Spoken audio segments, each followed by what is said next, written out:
18세기 영국이 5대양 6대주를 누비며 다닐 때 적지 않은 배들이 침몰했습니다. 이유는 그 배가 실을 수 있는 용량을 초과하여 짐을 실었기 때문이었습니다. 그때 사무엘 프림솔이라는 사람이 이를 연구하고 조사해서 적재 한계선법을 만들어 영국 국회에서 통과합니다. 그 배가 실을 수 있는 적정한 짐을 싣고 물 위에 띄워서 그 배가 물에 닿는 부분에 선 줄을 긋고 그 이상은 절대로 초과해서 짐을 더 못 싣게 하는 법입니다. 우리가 지금도 큰 배를 보면은 배 아래 노란 선, 하얀 선이 그어져 있지요. 이 선을 프림솔이란 사람이 제안했다고 해서 프림솔 라인이라고 합니다. 일단 이 선이 물에 닿으면 그 이상 짐을 실을 수 없습니다. 그래서 이 선은 생명선과 같습니다. 그 이상 짐을 실으면 배가 가라앉습니다. 우리 인생도 마찬가지입니다. 너무 무거운 짐을 싣고 가면은 조그만 풍랑이 일어도 쓰러지고 뒤집혀지지요. 자, 그런데 문제는 배낭에 있는 짐은 벗어버리고 배에 실은 짐은 내려놓고 가면 되지만 우리 인생이 짊어지고 가야 할 짐은 벗을 수도 내려놓고 갈 수도 없다는 것이 문제입니다. 이순신 장군도 세종대왕도 아브라함 링컨도 알렉산더도 석가도 공자도 그 어떤 성자도 자기 짐을 안고 괴로워하다가 죽었습니다. 그렇습니다. 모든 인생은 다 수고하고 무거운 짐을 지고 사는 인생들입니다. 그래서 우리 하나님이 이 땅에 스스로 내려오셨습니다. 그분이 예수님이십니다.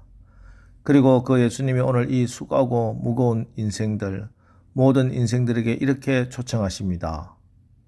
수고하고 무거운 짐진 자들아 다 내게로 오라. 내가 너희를 쉬게 하리라. 오늘 다윗은 2절 실로 내가 내 영혼으로 고요하고 평온하게 하기를 젖된 아이가 그 어머니 품에 있음 같게 하였나니 내 영혼이 젖된 아이와 같도다 하고 편안한 마음, 안식하는 마음으로 성전에 올라간다. 이렇게 노래합니다. 그리고 이 안식을 누리기 위해서 먼저는 교만하지 말아야 한다고 말씀합니다. 1절 여호와여 내 마음이 교만하지 아니하고 내 눈이 오만하지 아니하오며 내가 큰 일과 감당하지 못할 놀라운 일을 하려고 힘쓰지 아니하나이다. 먼저 성전에 올라가면서 마음은 교만하지 않고 눈은 오만하지 않도록 스스로를 돌아보아야 합니다. 왜 마음이 교만하고 눈이 오만해지는 것일까요? 여러 가지 이유가 있겠지만 첫째는 내가 다른 사람보다 더 많은 업적을 이루었을 때, 그때 사람을 바라볼 때도 세상을 바라볼 때도 오만한 눈을 가지게 되고 마음도 역시 교만한 마음을 가집니다. 그래서 오늘 다윗은 성전에 올라올 때는 마음을 점검해서 내가 어떤 일을 성취했다 하더라도 그 눈과 그 마음을 다 내려놓고 눈과 마음을 점검하고 하나님 앞에 정결하고 깨끗한 마음, 겸손한 눈을 가지고 성전에 올라오라 이렇게 주문하고 있습니다. 그래서 내가 큰 일과 감당하지 못할 놀라운 일을 하려고 힘쓰지 아니하나이다 하고 고백하는 겁니다. 여기에 내가 큰 일과 감당하지 못할 놀라운 일을 하려고 힘쓰지 아니하나이다 하는 것은 도전의식이나 큰 꿈을 꾸지 않는다 말이 아닙니다. 이것은 3절의 여호와를 끝까지 바라는 것, 즉 하나님의 약속을 바라고 겸손히 하나님의 말씀에 절대 순종하는 것을 말씀합니다.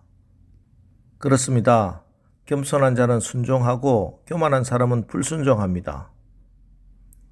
에베레스트 산을 정복하기 위해 고도의 훈련을 해왔던 미국의 등반대원들이 네팔에 모였습니다. 네팔 안내원은 그들을 보고 여러분이 저 정상까지 올라가고 싶다면 저를 전적으로 믿고 따라오셔야 합니다. 그때 모든 대원들은 우리는 수년간 이 에베레스트 산을 정복하기 위해서 혹독한 훈련을 한 전문가들인데 등산 안내원 주제에 우리에게 자기를 믿고 따라오라고 하니 웃기고 있네 하면서 등산 안내원의 말을 듣지 않았습니다. 그러나 짐 휘테이크는 나는 정상에 꼭 올라가고 싶습니다. 당신이 하라는 대로 최선을 다하겠습니다 하고 대답했고 결국 안내원을 믿고 그가 인도하는 대로 따랐던 짐 히테이크만 에베레스트 산 정상까지 올라갑니다. 처음 오르는 산 하나를 오르려고 해도 안내원의 말에 순종해야 하거늘 하물며 경험해보지 못한 여러분의 인생이야 어떻겠습니까? 시간과 공간을 만드시고 역사를 주관하시는 분의 안내를 받고 그분의 인도를 받는 것이 얼마나 중요한지요. 여러분, 태초에 하나님이 천지를 창조하시니라. 우리 하나님은 무에서 유를 창조하신 창조주 하나님이십니다. 불가능한 것 같은 자리에서 가능하게 하시는 하나님이신 것을 믿으시기 바랍니다. 우리 생각으로는 도저히 안 될 것 같은 불가능한 바로 그 상황에서 순종하는 자에게 하나님은 가능하게 하시고 건져주시고 치료하여 주시고 회복시켜 주시고 온전하게 하십니다. 그리고 이렇게 하나님의 약속을 믿고 순종하는 자의 마음에 하나님이 주시는 것이 바로 평강입니다.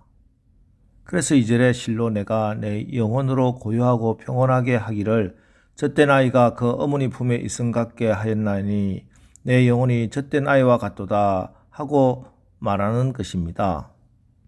엄마의 젖을 다 먹고 평온하게 엄마 품에 잠들어 있는 아기, 젖된 아이가 어머니 품에 안겨 있는 그런 평온함을 누린다는 겁니다. 왜? 하나님께만 참된 평안과 안식이 있기 때문입니다. 여러분, 우리 주님은 평강의 왕으로 오셨습니다. 이사야 9장 6절 이는 한 아기가 우리에게 낳고 한 아들을 우리에게 주신 바 되었는데 그의 어깨에는 정사를 메었고 그의 이름은 기묘자라 모사라 전능하신 하나님이라 영존하시는 아버지라 평강의 왕이라 할 것임이라. 그렇습니다. 예수님은 평강의 하나님이십니다. 예수님이 샬롬의 하나님이십니다. 그래서 예수님을 바라보고 믿고 따를 때 샬롬의 하나님이 임하십니다. 오늘 우리가 부른 찬송가 406장은 렐리아 모리스 여사가 지은 찬송입니다. 이분은 50세부터 눈이 아프기 시작하더니 52세에 완전히 시력을 상실했습니다. 그럼에도 불구하고 여전히 찬송가를 작사하고 작곡하면서 믿음의 소망을 포기하지 않았습니다. 사람들이 묻습니다. 모리스 여사님 힘들지 않습니까? 피곤하지 않습니까? 하고 질문할 때마다 그녀의 대답은 한결같았습니다. 영원하신 팔이 저를 붙들고 계시는데 어찌 피곤할 수 있습니까? 영원하신 주님의 팔이 그녀를 붙들고 있다고 그는 당당하게 고백했습니다. 고난 내 영혼 편히 쉴 곳과 풍랑이 일어도 안전한 포구 폭풍까지도 다스리시는 주의 영원한 팔 의지에 주의 영원하신 팔 함께하사 항상 나를 붙드시니 어느 곳에 가든지 요동하지 않음은 주의 팔을 의지함이라. 바로 이 찬송이 모리스 여사의 간증이고 그녀의 찬송입니다. 폭우에 증박한 배가 아무리 풍랑이 몰려와도 흔들리지 않는 것은 저 깊은 바다 속에 그 닻을 내리고 있기 때문입니다. 여러분, 우리 영혼의 소망의 닻은 부활하신 우리 주님 예수 그리스도를 믿는 믿음입니다. 부활의 주님을 믿는다는 것은 부활하신 그 예수님이 지금도 살아계신 것을 믿는 것입니다. 그 예수님이 지금 나와 함께 하신다는 것을 믿는 것입니다. 지금 이 세상을 예수님이 주관하고 다스리고 계시다 하는 것을 믿는 것입니다. 부활의 주님이 지금 내가 드리는 기도를 중보하신다는 것을 믿는 것입니다. 부활의 주님을 믿는다는 것은 우리가 어떤 어려운 일을 만나도 생명과 부활의 역사가 일어나고 하나님의 영광을 보게 된다는 것을 내가 소망하고 믿는다는 것입니다. 그래서 우리는 믿음 안에서 늘 평안합니다. 여러분, 평안하십시오. 주님께 더 가까이 나가 하나님이 주시는 그 평강을 누리는 오늘 하루 되시기를 주님의 이름으로 축원합니다. 기도하겠습니다. 하나님, 우리가 하나님의 성품과 행하신 일들을 깊이 묵상하여 하나님을 아는 지식이 더 깊어지게 하옵소서. 오늘 다윗은 하나님의 신실하심을 바라보며 젖된 아이와 같이 영혼이 고요하고 평온하다고 고백합니다.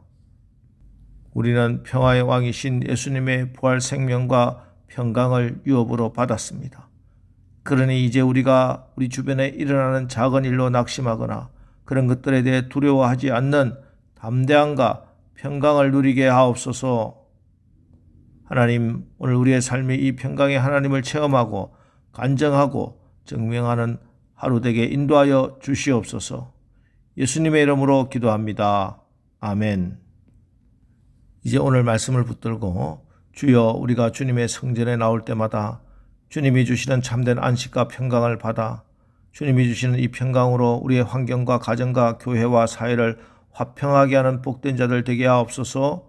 오늘 말씀을 붙들고 우리 합심해서 기도하고 나가겠습니다. 우리 기도하겠습니다.